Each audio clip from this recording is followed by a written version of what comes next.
Good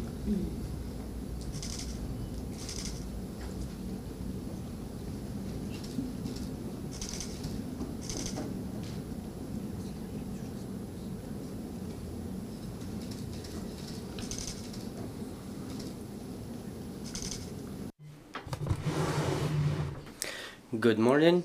I want to thank everybody who joins us. My name is Nelya Shastun, and I'm happy to see all of you here in Ukraine Media Center Ukrinform. Today we will be talking about a very important topic. It's been 10 years of the war, and today is day 447 of the full-scale invasion of our homeland by Russian aggressor.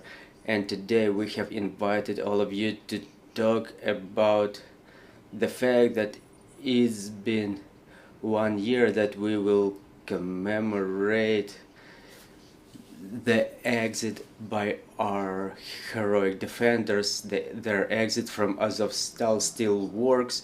Back on that day, after the heroic defense, they were holding for 87 days there.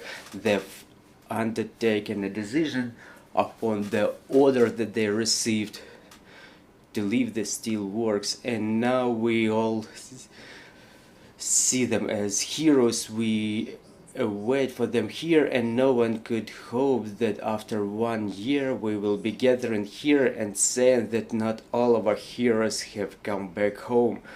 A large fraction of them still remain in captivity. We all take a lot of effort, including the families of our heroes and the government, our civil organizations. We all fight to have them brought back home. So how this year has passed for the relatives of our heroes? This is what we will be talking about today here, about those whom we were able to bring back, and about those who are still unfortunately in captivity. So I want to introduce our speakers today. It's Natalka Zarytska, chair of the Women of Steel Council of Wives and Mothers of Ukrainian Defenders, wife of a released from captivity soldier of Azovstal regiment. Natalia Kravtsova, mother of a defender who is still kept in captivity. Nelya Shastun, mother of 2 Azov soldiers, one of whom died and one is being kept in captivity. Anastasia Mikhilova, a woman who was staying with a 2-month child in a bunker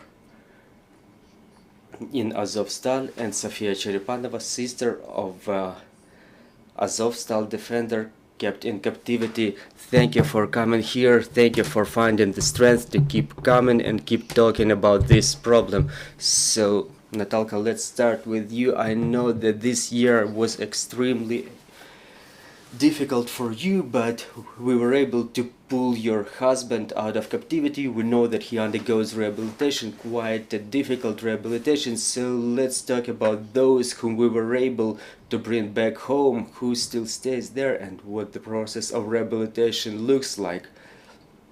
Specifically on this day 1 year ago, 4 regular women, I mean us, we addressed the whole world, standing in the official residence of the president of Turkey, Recep Tayyip Erdogan, and we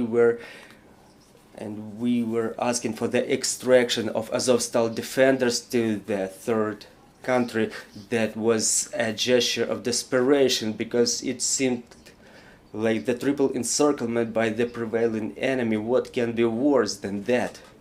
However, now we are convinced that it's not so, because instead of extraction, our heroic defenders of Mariupol Kherson were forced to so-called evacuation, which resulted to be a terrible incessant captivity in the hands of a most cynical, most violent and cruel enemy. A year ago, no one could imagine that our guys are about to survive and someone not to survive. That total famine, when the most valuable present for 50 years anniversary is 2 pieces of bread. The deadly cold, when the people have to wear socks 1 by 1 to avoid freezing, and inhumane tortures, the easiest of which is 16 hours standing in a dense chamber, incessant beating, and so on. Within 12 months, we were able to bring back only 20% of the defenders who were about to pay with their lives to defend the garrison until they received an order from their top-level command to give up weapons and to give up just to save their lives. The Azovstal defenders were the only ones who received an order like that. It was about 2,500 people who left Azovstal back on that day. Within this last year, we were able to bring back only 500 of them, which means that about 2,000 men and women are still in the hell of captivity. And together with them in this limbo are their families. Back in March last year, there was a big exchange of Azovstal defenders. The defenders who were staying 4 months in captivity were back then. Everybody knows about their condition, their health condition. In average, it's minus 40 kilograms of weight, the beaten spine, traumatized kidneys, knees, loss of sight, loss of hearing, loss of sensitivity of their limbs, and psychological trauma. And that's not an comprehensive list of their traumas. Later on, we were able to bring 45 more defenders. The way they looked, well, we can evaluate it by the pictures posted in the open sources, but the people who used to be healthy and strong, they lost their health that no one ever will bring back to them.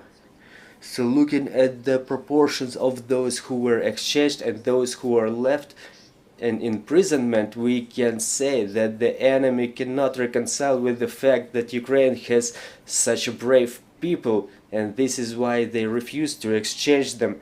They try at least somehow to have their revenge, ignoring the standards of international humanitarian law and neglecting the Geneva Convention on behavior with the prisoners of war.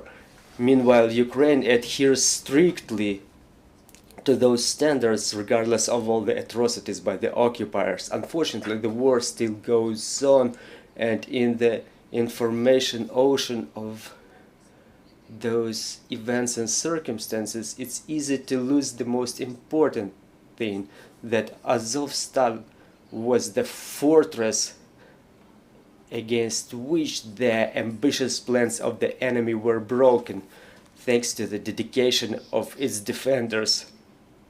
The soonest possible liberation of the defenders of Azovstal is what every Ukrainian should strive to, and it's the obligation of the government, and we should not forget about that. Thank you, Miss Natalia, thank you. It's really our obligation to thank with everything that we can to the men and women who fight heroically on a daily basis. We understand what kind of enemy we're all facing. Maybe we've all spent this night sleepless. We were feeling the power of the enemy, his cowardice, how they target the civilians during the night.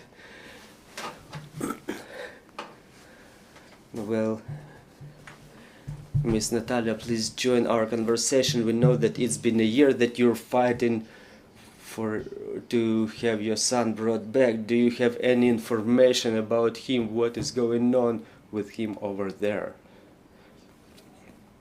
I want to remind everybody that unprecedented defense of Mariupol was going on for 86 days, from 24th of February until 20th of May, year 2022, when the last defender of the Azovstal fortress when the last fighter of Mariupol garrison, upon the order of a high military command, left the area of the steelworks.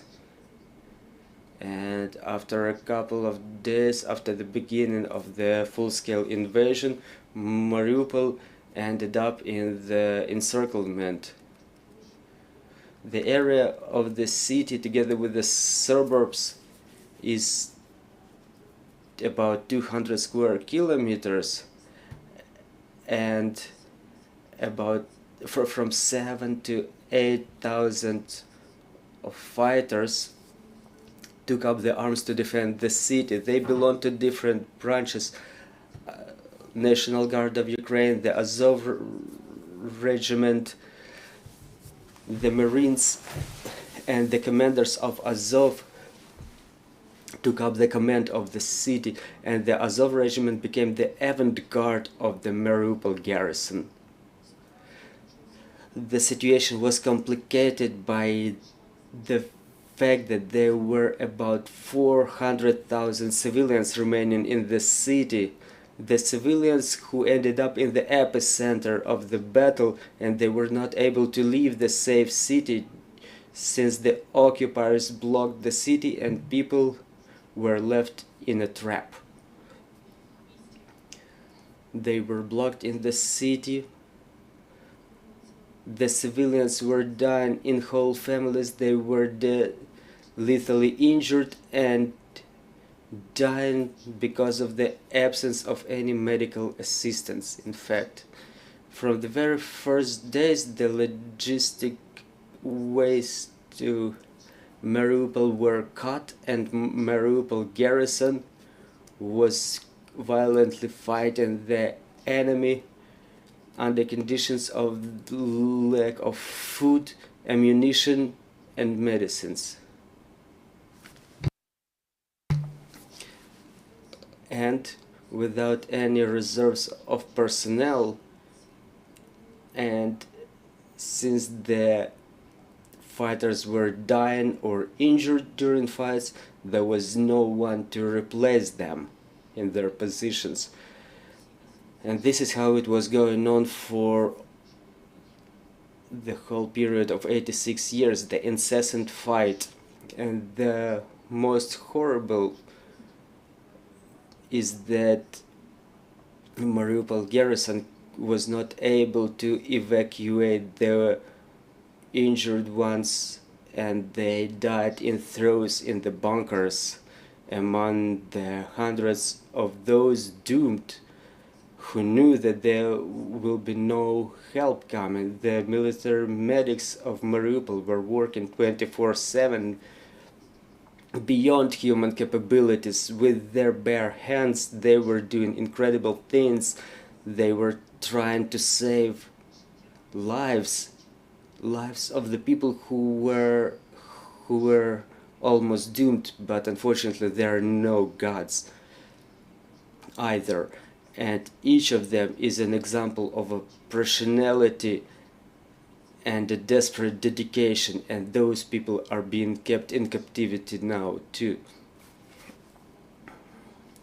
The Central Intelligence Department with Azov regiment exercised an unprecedented operation on delivery of the ammunition to the occupied city, along with the medicines, food ratios, and other products by helicopters. Also 72 warriors who were engaged in the fight were delivered to the city too during that operation. And for those people who were staying in Mariupol back then, those helicopters, they brought not just ammunition and something else that they needed back then, they brought hope that Mariupol garrison is not left, it's not left behind. And it was probably even, well, it weighed a lot for that, for those people.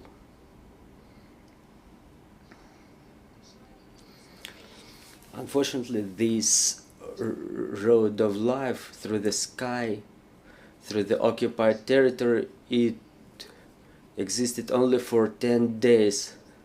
After that, the fortress of Azovstal was the last piece of Ukrainian land in Mariupol.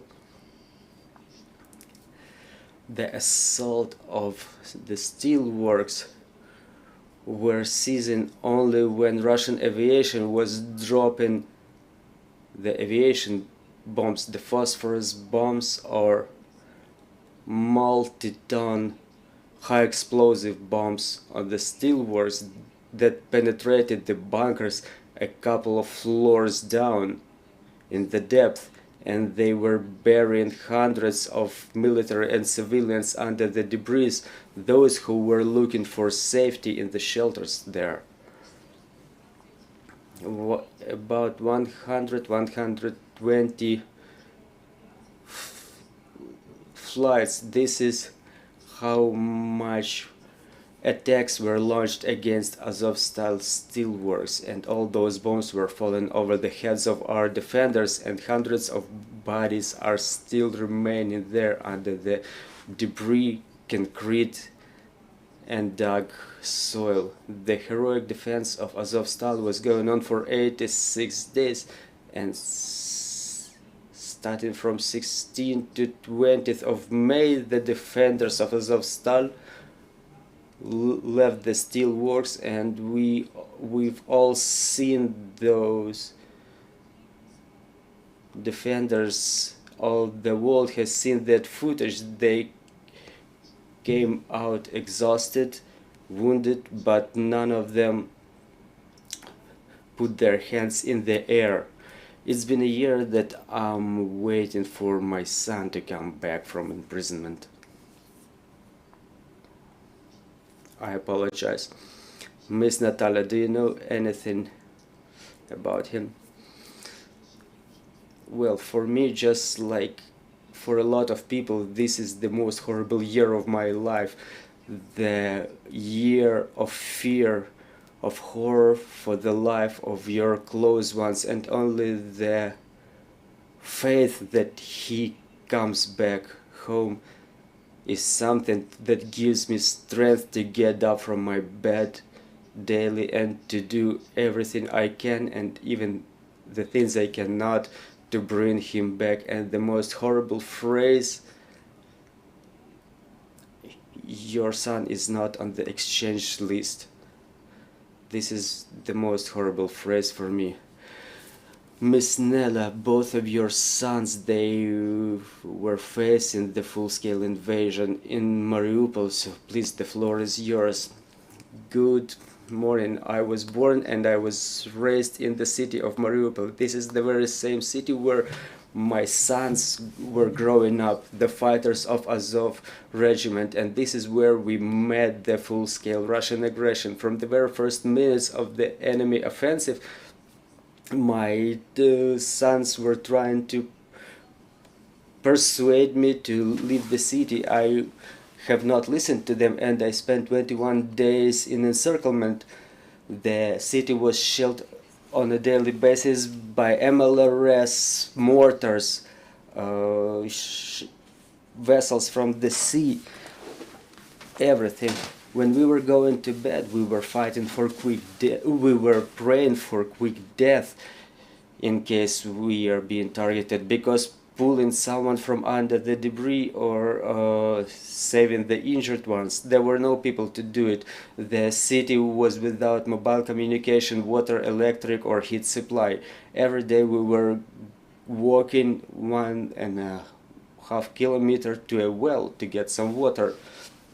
On our way there, we didn't know whether we will reach the well and whether we would be able to come back, and even whether there will be a place to come back to. To save the logs, we got united with our neighbors and we created a big oven, one for the whole section of the house, of the apartment block. We were getting logs and we were staking it in the hallway of our apartment block. We were guarding our treasure because back then it was the most valuable treasure. A couple of times our military were bringing food and water for us, and we were dividing it among ourselves. Every day we were waiting for help, but the help never arrived. On the 15th of March, there was the first green corridor for the civilians organized. On the 16th of March, right after the dramatic theater was blown up along with the Neptune swimming pool, we decided to leave, and the first 30 kilometers we were going them for 9 hours.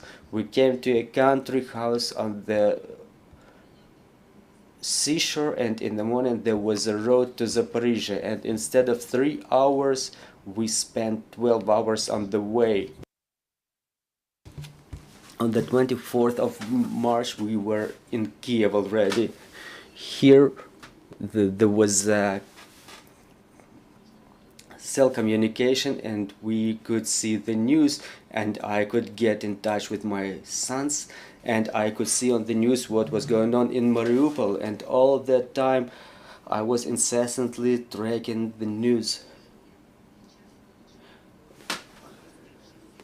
On the 1st of April, my elder son died during a street skirmish, and in 2 weeks the younger one was blocked in Azovstal. Due to the death of one son and inability to protect my second one, watching the news live, watching him being killed live on a daily basis.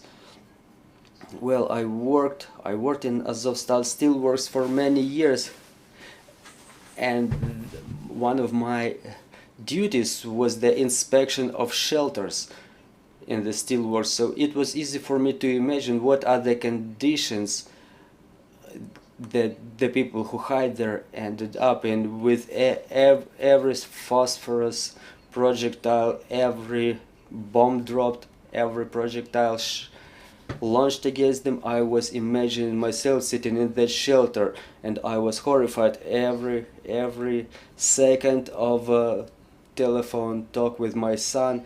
They were the minutes of joy, and then 3, 4, 5 days with no connection. You're getting out of your mind. You take that piece of bread in your hand, and you think whether your son was able to get that bread. You pour a glass of water, and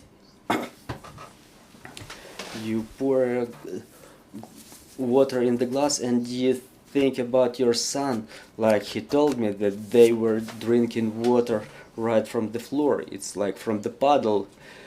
And then we received that message from the General Staff of Armed Forces of Ukraine that garrison of Mariupol fulfilled its duty and hindered the enemy to reach the administrative border of Donetsk and Luhansk region, and to create the conditions for encirclement of the Ukrainian armed forces. High-level military command gave an order to the garrison of the personnel, to Mariupol garrison who remained in steel works, to give up and save the lives of the fighters. So now it's been more than 12 months that the majority of the Azovstal fighters are in captivity. How many of them will be coming back home? How many of them are being tortured to death by now? We demand those questions not to remain rhetoric, but to be answered by the specific actions, concrete actions of the civilized world. Nastya, you spent 2 months in an Azovstal bunker with your 4-year son. This was the moment when we were hearing the narratives from the Russian propagandists that are Our fighters use our people as the life shield. I'm sure you have something to say in this regard to debunk that myth. Good afternoon. My name is Anastasia. I'm a wife of the military who took up the arms from the very first days to defend our city of Mariupol. Within 2.5 months, our family, including 4-year son, was staying in Azovstal bunker. The enemy was spreading misinformation about the atrocities by Ukrainian armed forces against the civil population. I want to witness here that that was not true, because only thanks to the Ukrainian military we were able to save our lives. My husband with his brothers in arms was helping us and other civilians who had to save their lives in the bunker too. So he was giving away his food rations in triple encirclement. He was giving away the food rations that was so scarce. My son was staying in a closed bunker without single ray of light. Every night going to sleep, we were saying goodbye to our lives. We were hearing the Azovstal steelworks being bombed, and only the instinctive desire to save the life of my son was something that was giving me strength to carry on, and we survived. Sophia, thank you. Please join our conversation. Your brother is still in captivity. Good morning, my name is Sofia. My brother is being kept in captivity. He's the fighter of 74th Detached Reconnaissance Battalion, who was defending our homeland starting from year 2014, and the full-scale invasion caught my brother in the suburbs of Shirokino, and he was one of the first fighters to deter the attack of the violent enemy. And further on, his battalion joined the Mariupol garrison, who was defending the city of Maria for 3 months until the order of the high military command to give up weapons to save lives. Mariupol was the place of it was the breaking point of the war, which defined its further course. There, in the ovens of Azovstal, the hope of Ukraine was forged to take over the prevailing enemy, prevailing 10 or maybe 100 times with the amount of their weapons and ammunition. 1 year after the Ukrainian fighters left the territory of Azovstal, our commander-in-chief emphasized that the Ukrainian heroes should be brought to Ukraine alive. But it's been 365 days and nights that we, the families, the close ones of the defenders of Azovstal, we wish each other good news. For us, it means the return of our relatives. Unfortunately, only a small percentage of us was getting those good news within that year. So after those many months of hope, tears, and disappointments, we are forced to address our president. Dear Mr. Zelensky, the heroic actions of the Azovstal defenders was something that all the world became fond of. Their dedication motivated and inspired both military and civilians to do more, to push the envelope. However, looking at their tragic destiny in captivity, the faith in humanity and justice is being lost, which disables the emergence of the new heroes. The return of the steel warriors back from captivity is our common obligation. Help everybody who expects for the good news to hear those news. The government should triple its efforts to make sure that the defenders of Azovstal come back home alive the soonest possible. Thank you for your attention, and for those who wait for their close ones to come back, I wish everybody to hear those good news. Natalia, that will be probably a question to you. We all understand, I'm sure, that all of our services, from the office of the president all the way to the Central Intelligence Department, they do everything possible to bring our guys back, but we understand that it just doesn't go as smooth and we would like it to. And we were talking about the engagement of the Red Cross in all phases of this process. Were we able to move this position within this 1 year of captivity of our heroes? Were we able to knock to them?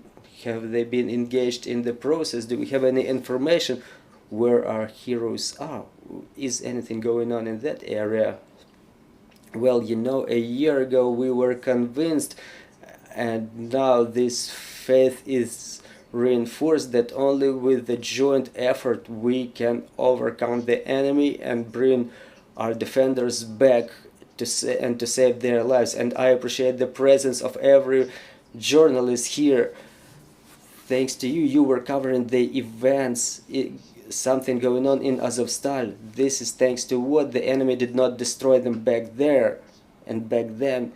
And right now, your close attention and coverage all over the world of the circumstances going on in the Russian torture chambers. This is something that helps to save the lives of our prisoners of war.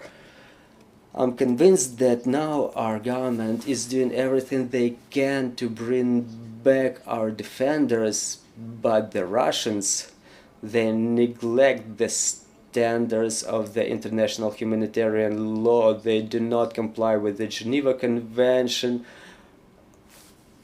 on acting with the prisoners of war. And now we need this joint effort. You know, the international agencies, they, in my opinion, they want to do better, but they just cannot make it on the level that it is necessary now.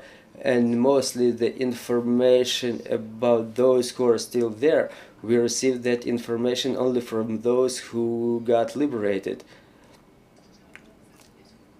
Meanwhile, according to the Geneva Convention, we should be aware even about the smallest movement of our defenders, about their condition. We have to be in touch with them.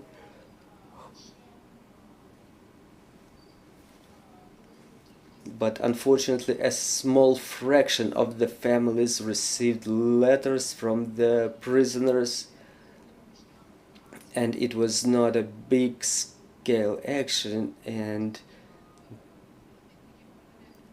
it's not a permanent process, unfortunately. And unfortunately for the families, it is a year of something unknown going on. Dear colleagues, if you have any questions, please join our conversations.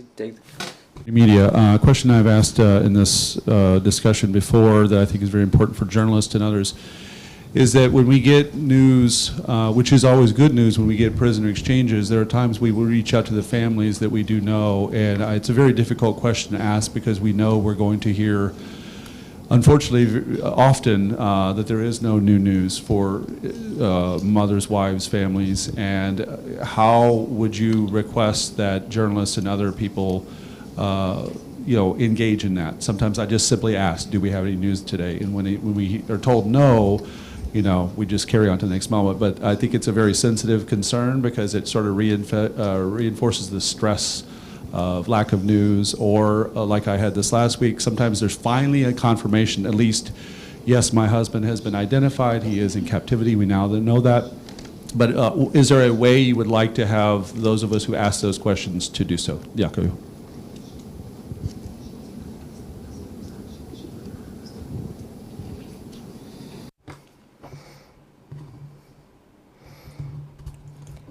Who can answer this question?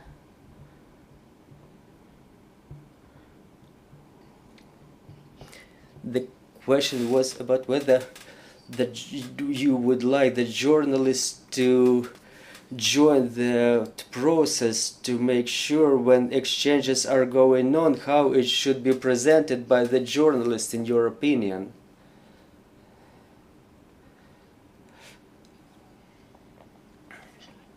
Unfortunately, our defenders, they are being liberated in a condition when they cannot adequately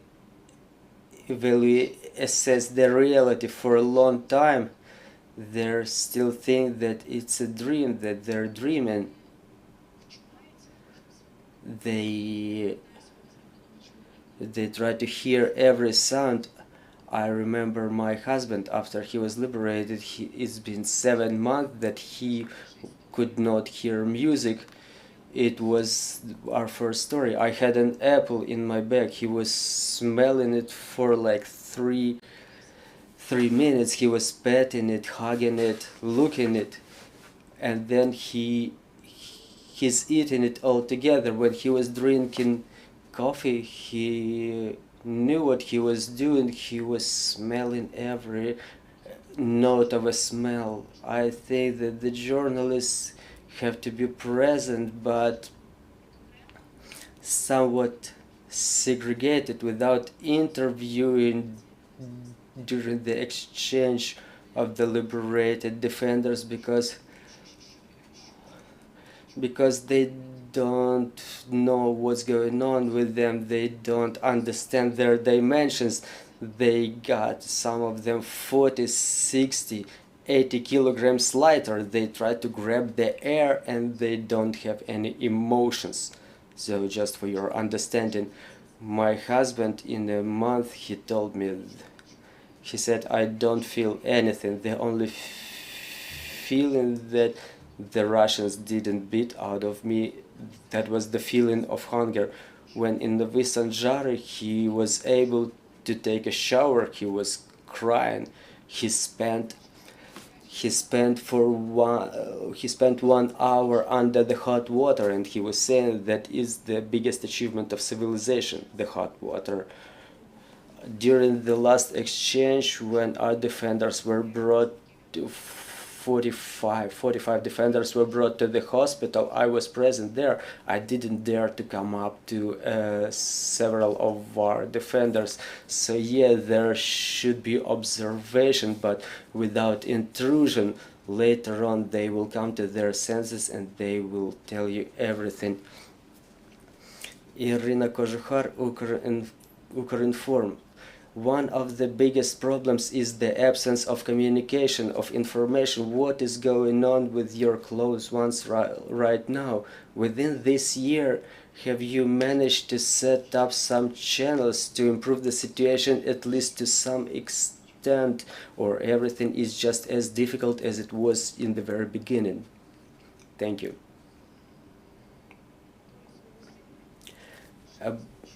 I first heard about the destiny of my son back in March when his commander was liberated.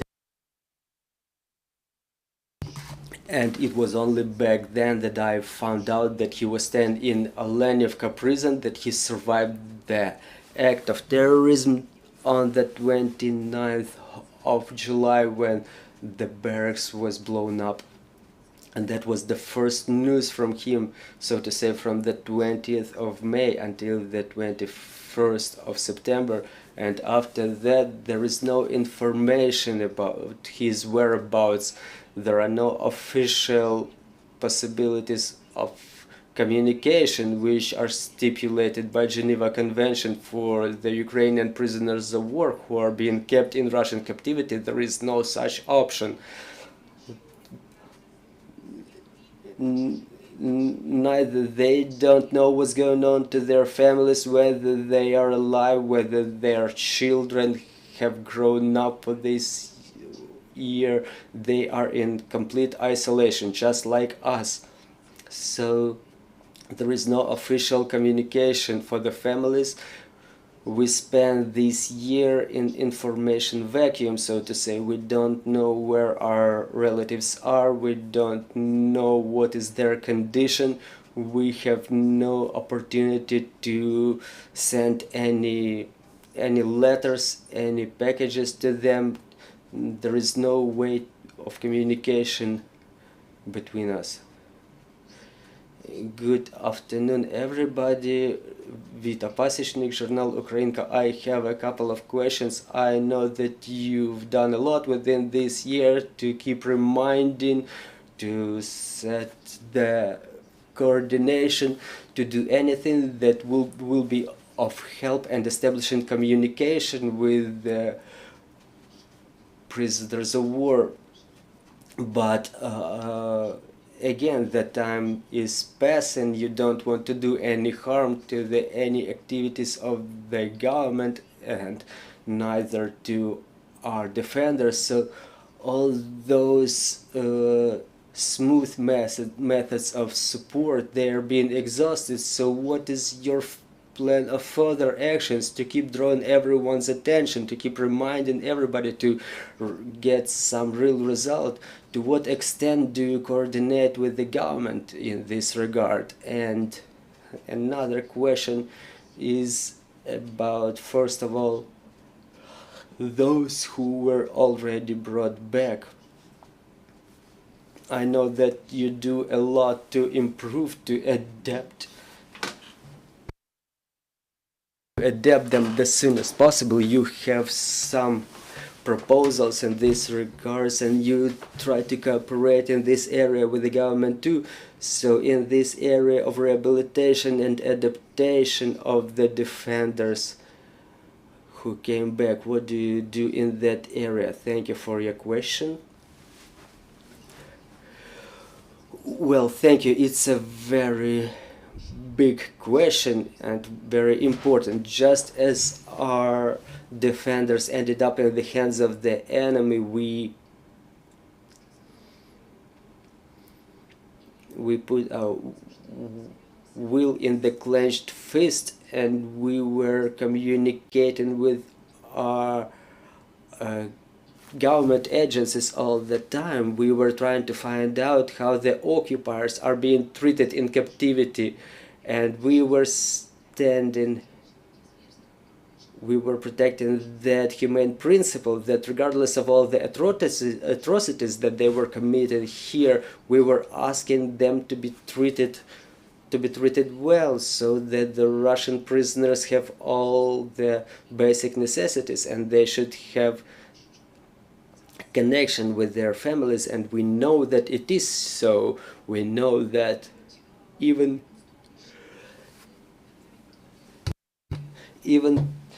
the animals, they mimic the treatment, and we keep hoping that Russians who try to position themselves as people who adhere to some standards, some humane standards, that this process will be mirrored.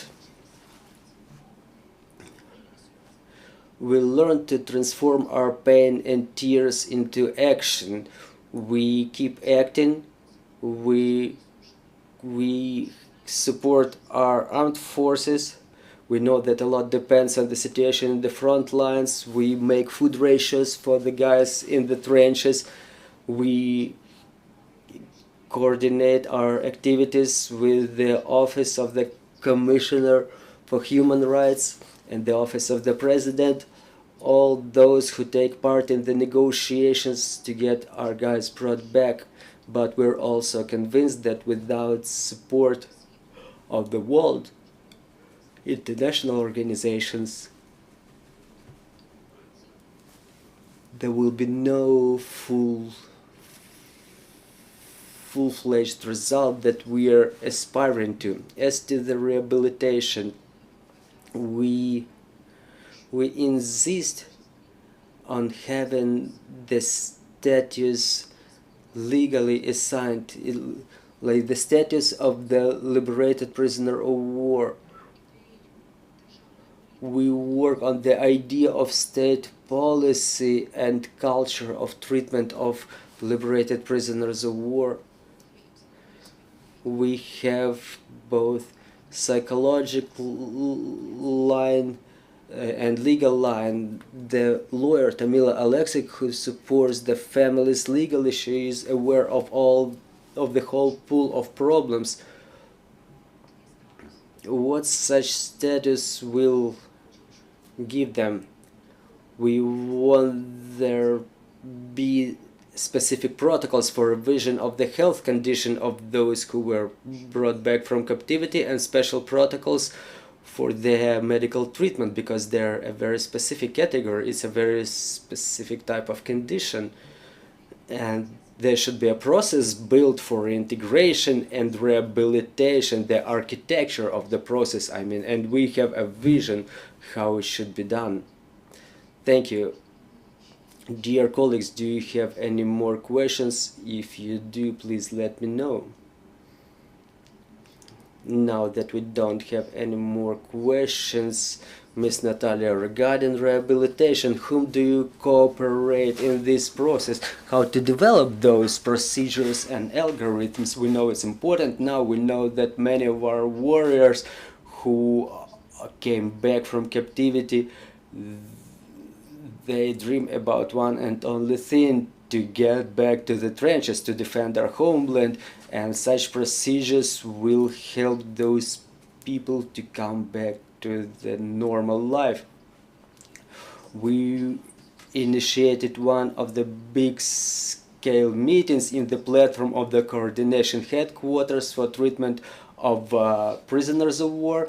The Minister of Health was taking part in that meeting, along with the Deputy Minister of Internal Affairs, and Deputy Minister of Defense Hanna Mahler, and the commanders of forces from National Guard and the Armed Forces of Ukraine, and we jointly discussed what is necessary for our defenders. What I can say is that in the system of National Guard of Ukraine, there is more order than in the system of the Armed Forces of Ukraine, because the hospitals are filled with people and defenders. They have to spend time in lines, but we have some good hospitals, exemplary hospitals, like the hospital of Ministry of Internal Affairs, where they deal with the human lines. There are no lines there, but there is a number of hospitals which should be improved, because the people come back with the shrapnel in their bodies. They need to undergo additional examinations. The medicines list should be examined. Their food ratios should be examined. Like you can imagine, they were peasants. They were living in concentration camps.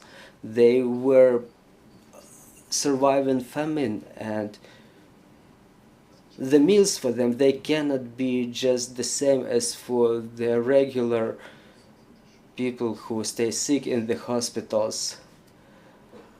Thank you for continuing your fight. Thank you for fighting for our heroes. Joining us was Nelya Shastun, Sofia Cherepanova, Natalka Zarytska. Also joining us were Natalia Kravtsova and Anastasia Mikhilova. I appreciate your participation in this meeting, and I hope that all of us, we will hear the best news shortly about our men and women coming back home. Dear journalists, thank you for this meeting. We continue working together for our victory. We thank our armed forces for this opportunity to have this event. We appreciate the work of our air defense, specifically during this night, and glory to Ukraine, glory to the heroes.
1, 2, 3.